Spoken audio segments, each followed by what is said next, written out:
ಕರೀತಾರೆ ಸರ್, ಮೊನ್ನೆ ಗೆದ್ದಿದ್ದೀನಿ ಸರ್.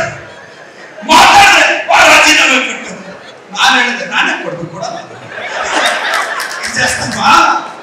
ಅವರು ಸುಧಾಕರ್ ಅವರೇ ಹೇಳ್ಬಿಟ್ರೆ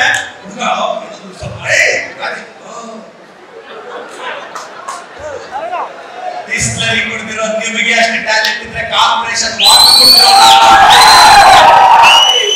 25 ದಿನದಲ್ಲೇ ಚಿಕ್ಕಬಳ್ಳಾಪುರ ಏನು ತಾಕೇನಪ್ಪ. ಚಿಕ್ಕಬಳ್ಳಾಪುರದಲ್ಲಿ ದೇಶದ ಪ್ರಧಾನಿ ಬಂದ್ರು ಸುಧಾಕರ್ ಸೋಲಿಸಕ್ಕಾಗಲ್ಲ, ಯಾರು ಬಂದ್ರು ಆಗಲ್ಲ. ಕರ್ನಾಟಕದಲ್ಲಿ ಮೊದಲು ಗೆಲ್ಲೋದೇ ಚಿಕ್ಕಬಳ್ಳಾಪುರ.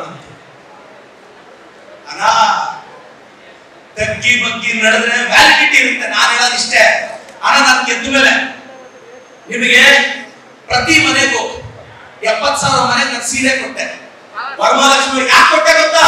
ಒಂದೊಂದ್ಸಲ ನನ್ನ ತಾಯಿಗೆ ತವ್ರ ಮನೆಯಿಂದ ಸೀರೆ ಬರಲ್ಲ ಅಂದ್ರೆ ನನ್ನ ತಾಯಿ ಕಣ್ಣೀರ್ ಹಾಕಿರೋದನ್ನ ನೋಡಿದೀನಿ. ಯಾವ ಅಕ್ಕ ತಂಗಿ ಕಣ್ಣೀರ್ ಹಾಕಬಾರ್ದು ಅಂತ ಕೊಟ್ಟೆ, ಬಟ್ಟೆ ಕೊಟ್ಟೆ, ಸ್ಕಾಲರ್ಶಿಪ್ ಕೊಟ್ಟೆ. ಇವತ್ತು ಹೋಗುವಾಗ ಮುನ್ಸಿಪಲ್ ಕಾಲೇಜ್, ಡಿಗ್ರಿ ಕಾಲೇಜ್ ಹತ್ರ ಒಬ್ರು ಸಿಇಟಿ ಕ್ರಾಶ್ ಕೋರ್ಸ್ ತಗೊಳ್ಳೋಕೆ 40,000 ಬೇಕು. ಹೋಗಿ 600 ಜನಕ್ಕೆ ಊಟ ತಿಂಡಿ ಕೊಟ್ಟು ಕ್ರಾಶ್ ಕೋರ್ಸ್ ಮಾಡ್ತಾ ಇದ್ದೀನಿ. 1 ರೂಪಾಯಿ ತಗೊಳ್ಳದೆ. MBBS ಇಂಜಿನಿಯರಿಂಗ್ ಓದೋರಿಗೆ 5,000 ಕೊಟ್ಟೆ. SLC ಮಕ್ಕಳಿಗೆ ಎಲ್ರಿಗೂ, ಆಟೋ ಡ್ರೈವರ್ ಮಕ್ಕಳಿಗೆ 5,000 ಕೊಟ್ಟೆ. ದುಡ್ಡು ಜಾಸ್ತಿ ನಾ ಕಾರಲ್ಲಿ EMI ನಡೆಸ್ತಾ ಅಂದೆ. ಇಲ್ಲಿ తీసుకోవాలి, ಈಗ ರಿಜಿಸ್ಟ್ರೇಷನ್ ಐತೆ 7 ತಿಂಗಳು ದುಡ್ಡಿಲ್ಲ. ನನ್ನ ಹತ್ರ ದುಡ್ಡು ಜಾಸ್ತಿ ಇಲ್ಲ. ನಾನು ಯಾಕೆ ಇದೆಲ್ಲ ಮಾಡ್ತಿದ್ದೀನಿ ಗೊತ್ತಾ? ಒಬ್ಬ ಯಂಗ್ಸ್ಟರ್ ನೀವು ನಂಬಿ ವೋಟ್ ಹಾಕಿದಾಗ ಪ್ರೂವ್ ಮಾಡ್ಕೊಂಡು ಫೇಲ್ ಆದ್ರೆ ನಾಳೆ 1000 ಯಂಗ್ಸ್ಟರ್ಸ್ಗೆ ಸಮಸ್ಯೆ ಆಗುತ್ತೆ.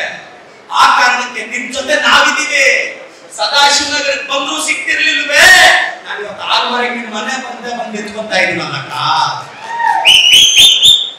ಕೆಲವರು ಮಾವುಕರಾಲೆ ಈಗ ನನ್ನ ರೂಲ್ ಉಂಟಾಗಿ ಇವತ್ತು 3 ಹಳ್ಳಿ ಸುತ್ತಿದ್ದೀನಿ. ಚಿಕ್ಕಬಳ್ಳಾಪುರದಲ್ಲಿ ಒಂದು 10 ವಾರ ಸುತ್ತಿದ್ದೀನಿ. ಮನೆಗೆ ಹೋಗಿ ಕಷ್ಟ ಕೇಳಿದ್ದೀನಿ, ಸಮಸ್ಯೆ ಕೇಳಿದ್ದೀನಿ. ಇನ್ನು 6 ತಿಂಗಳಲ್ಲಿ ಎಲ್ಲ ಹಳ್ಳಿನೂ ಮುಗಿಸ್ತೀನಿ, ಕಷ್ಟ ಕೇಳ್ತೀನಿ.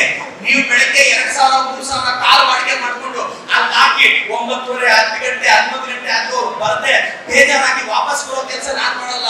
ನಾನೇ ನಿಮ್ಮ ಮನೆ ಹತ್ರಕ್ಕೆ ಬರ್ತೀನಿ, ನಿಮ್ ಜೊತೆ ನಾವು ಇರ್ತೀವಿ. ಕಾಂಗ್ರೆಸ್ ಪಕ್ಷ ಗೆಲ್ಲಿಸಬೇಕು. ನಮ್ಮ ಅಣ್ಣನಾದ ರಕ್ಷಾರಾಮ